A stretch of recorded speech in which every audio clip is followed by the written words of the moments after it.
Tim penceramah dalam kegiatan Safari Ramadan tahun 1442 Hijriah yang digelar oleh pemerintah Aceh akan menyampaikan tausiah yang mengandung ajakan menggalakkan gerakan bersih, rapi, estetis, dan hijau atau BERE di lingkungan tempat ibadah dan sekitarnya. Selain itu, penceramah juga akan menyampaikan pesan tentang pentingnya vaksinasi serta ajakan melawan berita hoaks yang marak terjadi di media sosial. Pelaksanaan Safari Ramadan kali ini berbeda dengan yang dilakukan tahun-tahun sebelumnya. Taqwallah menjelaskan, Safari Ramadan tahun ini tidak hanya diisi dengan tausiah, buka puasa, dan salat tarawih bersama, namun juga diisi dengan ragam kegiatan sosial yang memberi manfaat bagi kepentingan orang banyak, seperti membersihkan dan menghijaukan lingkungan masjid agar masyarakat lebih nyaman beribadah. Kegiatan sosial itu dieksekusi langsung oleh Kepala Satuan Kerja Perangkat Aceh beserta seluruh jajarannya di tiap masjid yang telah ditentukan.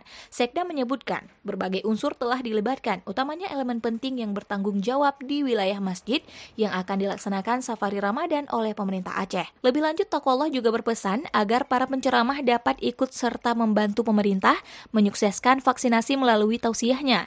Ia berharap melalui Safari Ramadan, masyarakat dapat memahami akan pentingnya vaksinasi COVID-19 guna mendukung pemulihan berbagai dampak yang terjadi akibat wabah corona.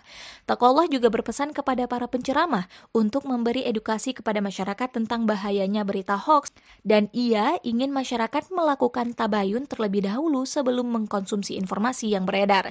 Dalam kesempatan tersebut, Sekda Taqwallah mengharapkan agar Safari Ramadan yang digelar dengan metode baru tersebut dapat berjalan dengan sukses. Ia berharap seluruh pihak yang dilibatkan dapat mendukung dan bekerja dengan sepenuh hati sehingga dapat memberikan manfaat bagi masyarakat.